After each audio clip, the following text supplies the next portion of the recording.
আমাদের সত্য নিবেদন কবিগুরু রবীন্দ্রনাথ ঠাকুরের এই তীর্থ দেবতার ধরণীর মন্দির ও প্রাঙ্গণে যে পূজার পুষ্পাঞ্জলি সাজাই সযত্ন চয়নে সায়াহ্নের শেষ আয়োজন, যে পূর্ণ প্রণাম খানি মোর সারা জীবনে অন্তরের অনির্বাণ বাণী জ্বালানে রাখিয়া গেল আরতির সন্ধ্যা দিগমুখে, সে আমার নিবেদন তোমাদের সবার সম্মুখে।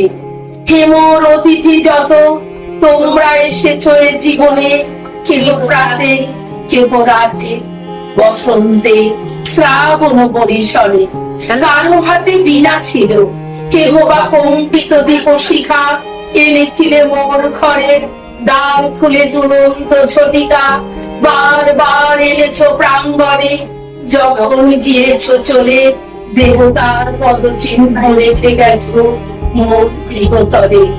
আমার দেবতা দিল তোমাদের সকলের নাম, রতিল জয় হোক তোমাদের সবারই প্রণাম।